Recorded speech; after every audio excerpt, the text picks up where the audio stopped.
तो हेलो नमस्ते प्रणाम, स्वागत है आप सभी का एक बार फिर से। उम्मीद है कि आप सभी बहुत अच्छे होंगे। स्टार्ट करते हैं आज का सेशन। सैटरडे है, न्यूज़पेपर रीडिंग का पार्ट है हमारे पास। अगर आपको इस लेक्चर की पीडीएफ चाहिए तो टेलीग्राम पे जोड़ सकते हो, english@dean sir। इसके अलावा आप मुझे मेल भी कर सकते हो इस मेल आईडी पर।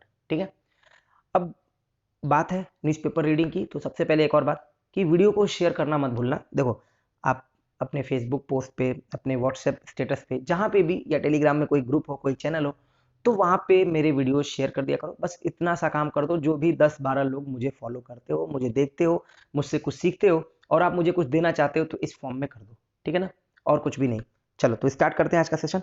बहुत ही गजब की कहानी है, बहुत ही बेहतरीन लिखी गई है ये बात। बहुत ही बढ़िया आर्टिकल है, पढ़ोगे तो दिल भी खुश हो जाएगा और मजा भी आएगा। तो लिखा गया है द स्क्रीन स्टीरियोटाइप।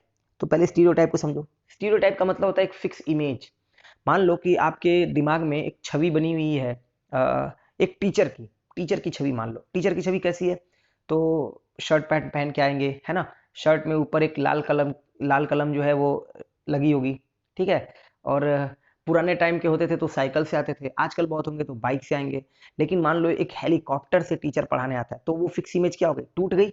स्टीरियोटाइप खत्म हो गया। ठीक है, तो ये स्टीरियोटाइप है, एक फिक्स इमेज हो जाना। नाउन और वर्ब दोनों तरह से यूज होता है। ठीक है, नाउन और वर्ब मतलब वर्ब के फॉर्म में उस इमेज को फिक्स करना, और नाउन फॉर्म में फिक्स इमेज। किसी भी चीज की फिक्स इमेज अगर आपके दिमाग में है, दैट इज कॉल्ड स्टीरियोटाइप, है ना। The screen stereotype. Screen stereotype क्यों? क्योंकि ये जो आर्टिकल है वो लिखा गया है टेलीविजन शोज के ऊपर, कि किस तरह से इन टेलीविजन शोज ने जो भारतीय बच्चियां हैं उनकी इमेज को बना के रख दिया है। गुड इंडियन गर्ल और बैड इंडियन गर्ल, मतलब हमको पता ही नहीं है कि कई सारी चीजें हमारे दिमाग पर थोप दी गई हैं। तो पूरा वीडियो को आखिरी तक देखना, अगर दिल ना खुश हो जाए तो कहना। ठीक है ना, बहुत गजब का आर्टिकल है। बहुत अच्छे अच्छे वर्ड मिलेंगे, बहुत अच्छे अच्छे कॉन्टेक्स्ट मिलेंगे आपको पढ़ने को, सीखने को। ठीक है, तो पूरा वीडियो को आखिरी तक जरूर देखना। और वीडियो अगर अच्छा लगे, ठीक है ना, तो एक बार इतना जरूर कर देना कि वीडियो को शेयर कर देना। ठीक, वीडियो को शेयर कर दोगे तो यही आपकी तरफ से मेरे लिए धन्यवाद हो जाएगा। चलो, अगर ये आर्टिकल बढ़िया हो तो देखो। द टेलीविजन शोज, जो टेलीविजन शोज हैं, हैव जंक्ड, उन्होंने जंक कर दिया है द माइंड्स, दिमाग को, ऑफ द मिडिल क्लास। यानी कि मिडिल क्लास के माइंड में कूड़ा करकट भर दिया है। जंक का मतलब होता है कूड़ा करकट, वर्ब फॉर्म में बना दिया। Have plus V three perfect tense है, तो उसने कूड़ा करकट भर दिया है मिडिल क्लास वाले जो परिवार हैं उनके माइंड में। किसने? तो टेलीविजन शोज, यानी कि डेली सोप्स। डेली सोप्स का मतलब टेलीविजन शोज। तो the daily soaps have stereotyped. Have stereotype perfect tense हो गया, और हैव के साथ इस बार स्टीरियोटाइप को वर्ब बना दिया। तो उसने एक इमेज फिक्स कर दिया है। किसकी? तो the image of a good Indian girl. तो उन लोगों ने एक स्टीरियोटाइप कर दिया है गुड इंडियन गर्ल के इमेज को, मतलब एक पैटर्न बना दिया है, एक फिक्स कर दिया है पैटर्न को गुड इंडियन गर्ल के इमेज को लेकर। डैश करके बताया जा रहा है क्या होता है वो इमेज, कैसी है image. One who always wears Indian cloth, वो जो हमेशा भारतीय कपड़े पहनती है, कॉमा स्पीक्स। अब देखो हु के बाद वियर्स था, अभी हु के बाद फिर से स्पीक्स भी है। अगर आप अच्छे एक लर्नर हो तो आपको ध्यान रखना है कि इस तरह के एरर आते हैं। यहाँ स्पीक्स की जगह पे स्पीक कर देगा, कुक्स की जगह पे कुक कर देगा, इज की जगह पे एम कर देगा, ठीक है ना, आर कर देगा, इस तरह से। चलो, तो वन हु ऑलवेज वियर्स, जो हमेशा पहनती है भारतीय कपड़े, बोलती है फ्लुएंट हिंदी, बनाती है, कुक करती है फूड। कैसा फूड? एडजेक्टिव लगा दिया, स्क्रम्सियस, बड़ा ही लजीज, बहुत ही लजीज खाना बनाती है। और कैरी करती है नो मेकअप फेस, बिना मेकअप वाला चेहरा। और है शाई, शर्मीली, to the core. To the core मतलब भीतर तक, पूरे भीतर तक वो शर्मीली होती है। ये एक इमेज है जो फिक्स कर दी गई है, स्टीरियोटाइप कर दी गई है डेली सोप्स यानी कि टेलीविजन शोज के द्वारा। और इसी बारे में पूरा आर्टिकल है, बहुत मजा आने वाला है। छोटा सा आर्टिकल है, पूरा वीडियो जरूर देखना। देखो, रिमेंबर डूइंग समथिंग, ठीक है ना, रिमेंबर डूइंग समथिंग और remember plus do, to do. Remember plus अगर इन्फिनेटिव है तो अभी वो काम हुआ नहीं है, वो काम करना है। रिमेंबर डूइंग, काम करना, ठीक है ना। तो चलो, आई don't remember watching a daily soap, मुझे नहीं याद है या मुझे नहीं याद आता है, I don't remember watching a daily soap, ऐसा धारावाहिक या ऐसा नाटक देखना, where the good Indian girl या good girl was portray. Portray का मतलब चित्रित करना, उसको बताया गया हो as an outspoken person. Outspoken person का मतलब अपने विचार साफ साफ बोलने वाले, है ना। अगर मेरे आउट स्पोकन थॉट है, व्यू है, कमेंट है, तो बड़े साफ साफ बोलने वाले हैं। तो आउट स्पोकन पर्सन के तौर पे आज तक मैंने कोई, मुझे नहीं आता था कि मैंने कोई ऐसा नाटक देखा है जिसमें भारतीय बच्चियों को ऐसा दिखाया गया हो। हुज क्लॉथ, जिनके कपड़े वर इमटेरियल टू हर कैरेक्टर, जिनके कपड़े उनके कैरेक्टर से कोई मतलब नहीं रखते हो। मतलब जितने भी शो मैंने देखे हैं, मैंने यही देखा है कि अगर उसने कपड़े इधर उधर के पहन लिए, थोड़े छोटे थोड़े इधर उधर के, तो वो लड़की फिर अच्छी नहीं है उन टीवी शोज के अनुसार।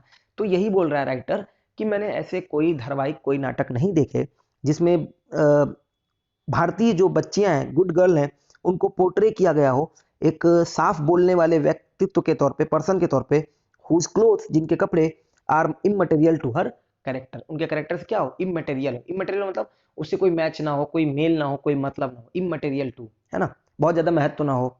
आगे देखो, बेंट ऑन डूइंग समथिंग, तुले रहना। बेंट ऑन का मतलब तुले रहना। They bent on digging the tunnel, तो वो तुले हुए थे उस टनल को डिग करने में, खुदाई करने में। तो देखो लिखा हुआ है व्हेन, जब, द वर्ल्ड, पूरा संसार, ये जो संसार है, is bent on breaking stereotypes, तुला हुआ है इस स्टीरियोटाइप को तोड़ने में। आपको पता होगा आज के टाइम पे हम काफी मॉडर्न हो चुके हैं, वो जमाना गया जब सती प्रथा हुआ करता था। आज के टाइप पे हर चीजें तोड़ी जा रही है कि नहीं देखो ये स्टीरियोटाइप नहीं होना चाहिए, कि लड़कियां बाहर नहीं निकल सकती, लड़कियां जो है वो पायलट नहीं बन सकती, लड़कियां जॉब नहीं कर सकती, लड़कियां ट्रेन नहीं चला सकती। तो ये सारी इमेज तोड़ी जा रही है। तो यही बोला जा रहा है when the world is bent on मतलब तुले रहना, बेंट ऑन डूइंग समथिंग, कई बार ये हेल बेंट ऑन आ जाता है। तो when the world is bent on breaking stereotypes, comma, उसी दौरान दीज शोज, ये जो शोज हैं, these shows have done nothing but junk the minds of middle class Indian society, उसी दौरान ये जो शोज हैं उन्होंने कुछ नहीं किया है, दे हैव डन नथिंग, उन्होंने कुछ नहीं किया है, बट जंक द माइंड्स, केवल क्या किया है, कूड़ा करकट भर दिया है दिमाग में, of middle class Indian society के, बाई मेकिंग देम बिलीव, उन्हें ये विश्वास दिलाते हुए, बाई मेकिंग देम बिलीव, उन्हें ये विश्वास दिलाते हुए, that their daughters need to be hesitant enough, कि उनकी बच्चियों को पर्याप्त हेजिटेंट होना है, हिचकिचाते रहना है, to stand up for their rights, अपने अधिकारों के लिए खड़े होने के लिए।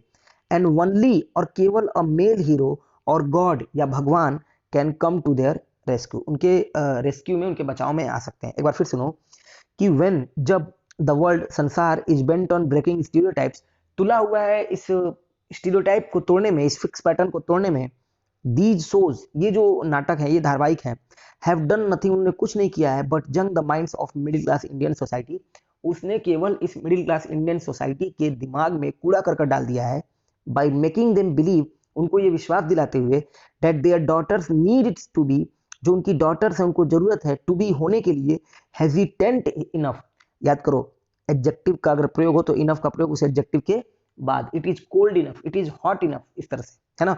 लेकिन अगर नाउन है तो I have enough money, I have enough time, तो पर्याप्त हेजिटेंट होने के लिए, to stand up for their right, अपने राइट्स के लिए खड़े होने के लिए, and only a male hero और god can come to their rescue, और केवल एक मेल हीरो या गॉड ही उनके रेस्क्यू में, उनके बचाव में आ सकता है। ये जो स्टीरियोटाइपिंग है डज नॉट एंड हियर, वो यहां नहीं समाप्त होता है, मतलब यहीं पे नहीं समाप्त हो जाता है केवल इतनी बात तक, बट इट मूव्स, बल्कि ये आगे बढ़ता है फॉरवर्ड, आगे की ओर, बट इट मूव्स फॉरवर्ड, ये आगे जाता है, characterising an independent one, independent girl, और कैरेक्टराइज करते हुए, है ना, बताते हुए, डिस्क्राइब करते हुए एक इंडिपेंडेंट गर्ल को, इंडिपेंडेंट मतलब जो किसी पे निर्भर नहीं है, है ना, उस लड़की को, एज वन, किस तरीके से, तो एज वन, एक तरीके से, किस तरीके से, who is ruining the life of a pitiful helpless poor girl, जो खराब कर रही है, जो बर्बाद कर रही है जीवन, किसका जीवन, of a pitiful helpless poor girl, एक दया से भरी हुई, मतलब जिसपे दया आ रही हो, और जो एकदम बिल्कुल बेसहारी हो, ऐसी गरीब लड़की के जीवन को बर्बाद करते हुए। तो उन लोगों ने कैसे करेक्टराइज कर दिया है कि एक जो पुअर लड़की है ना, उसका जीवन क्या हो रहा है, खराब, भाई उसको ये लगेगा कि मतलब ये इमेज तो बैड इंडियन गर्ल का है। तो इस तरह से जो ये लोग कैरेक्टराइज कर रहे हैं, जो नाटक शोज आते हैं जिसमें गुड इंडियन गर्ल दिखाया जाता है कि ऐसी होती है, ऐसी होती है, तो इस तरह से बहुत सारी ऐसी भी बच्चियां हैं जिनका जीवन क्या हो रहा है, इस तरह से वो कैरेक्टराइज तो कर रहे हैं, बट उनका जीवन खराब हो रहा है, इस सेंस में बोला जा रहा है, as one who is ruining the life of a pitiful helpless poor girl, ठीक है ना, जो हेल्पलेस है, poor girl. All such portrayals, और ये जितने भी इस प्रकार के चित्रण हैं, are visual in one way और the other in fairy tales. देखो ये वन वे और द अदर, ये एक फ्रेज है, वन वे और द अदर, इसका मतलब किसी भी तरीके से आप देख लो तो जितने भी इस प्रकार के चित्रण हैं, आर विजुअल, वो विजुअल है, विजिबल एडजेक्टिव होगा यहाँ पे इन वन वे और the other in fairy tales. चाहे आप जिस तरीके से देख लो, ये केवल और केवल कहाँ मिलेंगे आपको? परियों वाली कहानियों में, फेरी टेल्स में मिलेंगे, जो ये नाटक दिखाते हैं भारतीय गर्ल को कि इस तरह से होना चाहिए, इंडियन गर्ल्स जो है इस तरह से होनी चाहिए, जो भी वो दिखाते हैं। 10 और इस प्रकार, क्योंकि ये केवल फेरी टेल्स में है ना, परियों वाली कहानियों में, 10 इस प्रकार it can be safely said, ये बड़ा ही सुरक्षित तरीके से कहा जा सकता है that Indian daily soaps are not the initiators, ये इनिशिएटर्स नहीं है, ये मतलब इस चीज के इनिशिएटर्स नहीं है ये जो भी शुरू हुआ है, बट बल्कि फॉलोअर्स ऑफ दिस थीम, वो इस थीम को केवल फॉलो करते हैं, जो भी ये थीम पहले की बनी हुई है, जो नानी दादी ने किस्से बना रखे हैं, उन्हीं किस्सों को ये केवल फॉलो, ये इनिशिएटर्स नहीं है, ऐसा नहीं कि इन्होंने अपनी तरफ से ये चीज किया है, इन्होंने पहले से सुन रखा है, परियों की कहानियों में सुन रखा है और वही चीज वो फॉलो कर रहे हैं। ये जो डेली सोप्स हैं वो रोमांटिसाइज कर देते हैं, रोमांटिसाइज करना, अट्रैक्टिव बना देना, किस चीज को?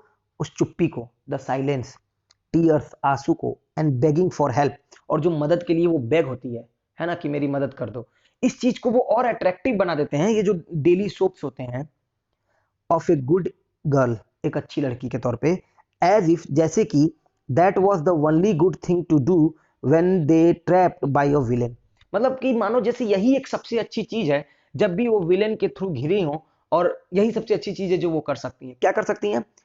चुप रह सकती हैं, रो सकती हैं और मदद के लिए बेग कर सकती हैं। मतलब ये जो टीवी नाटक हैं, जो टीवी शोज हैं, इन्होंने इसको और रोमांटिसाइज कर दिया, इसको और अट्रैक्टिव बना दिया है। जब भी वो ट्रैप मतलब जाल में होना by a villain, the bad Indian girl, और जो बुरी भारतीय लड़कियां हैं वो अब यहाँ बताया जा रहा है, wearing a lot of makeup, वो बहुत सारा मेकअप करती हैं, हाई हील्स पहनती हैं और शॉर्ट ड्रेस पहनती हैं, it's someone whose character is not only questionable, जिनका कैरेक्टर न केवल प्रश्न चिन्ह खड़ा करता है, मतलब इज नॉट ओनली क्वेश्चनेबल, जिस पर प्रश्न चिन्ह खड़ा हो जाता है, बट ऑल्सो इनकॉरेजिबल, बल्कि जिसको सुधारा भी नहीं जा सकता। ये टीवी शोज और टीवी नाटक, एक बार फिर से आखिरी लाइन देख लो, द बैड इंडियन गर्ल, जो भारतीय बुरी बच्चियां हैं, wearing a lot of makeup, बहुत सारा मेकअप करती हैं, हाई हील्स पहनती हैं और शॉर्ट ड्रेस पहनती हैं, इज समवन, वो हैं जिनका character is not only questionable, जिनका कैरेक्टर ना केवल क्वेश्चनेबल है, मतलब जिस पर प्रश्न चिन्ह खड़ा होता है, बट ऑल्सो इनकरेजिबल, बल्कि इनकरेजिबल भी है, असुधार्य भी है, इनको सुधारा भी नहीं जा सकता। तो ये केवल और केवल टीवी नाटक के अनुसार ऐसा है कि गुड इंडियन गर्ल, जो अच्छा हिंदी बोलती हो, लजीज खाना बनाती हो, है ना, अच्छे परिधान भारतीय कपड़े पहनती हो, वो अच्छी है, और अगर ऐसा नहीं है तो बुरी है। तो ये कटाक्ष कपड़ों पर और लड़कियों को लेकर नहीं है, ये कटाक्ष टीवी नाटक को लेकर है ना। ये जो कटाक्ष किया गया है लेखक के द्वारा, ध्यान रहे कि ये कटाक्ष बच्चियों पे नहीं है, किसी भी लड़कियों पर नहीं है, ये कटाक्ष केवल और केवल तो उन टीवी शोज पर है जो ऐसा दिखाते हैं। देखो, अच्छा और बुरा तो कोई भी हो सकता है, ठीक है ना, आप किसी को कह नहीं सकते, बट ये केवल और केवल टीवी शोज के लिए कहा जा रहा है कि आप केवल इन्हीं को क्यों अच्छा दिखाते हो, है ना, ऐसा कुछ था। तो उम्मीद है कि आपको ये आर्टिकल पसंद आया होगा। अगर ये आर्टिकल बढ़िया लगा हो तो एक बार प्लीज मेरी तरफ से अपना थैंक यू देने के लिए आप उसे शेयर कर दो, जहां भी शेयर कर सकते हो। तो कुछ सीखा भी होगा आपने, तो अपने वो कमेंट्स दे सकते हो। नेक्स्ट सेशन में फिर मिलेंगे, तब तक के लिए अपना ध्यान रखिएगा। आप सभी लोगों को बहुत बहुत धन्यवाद।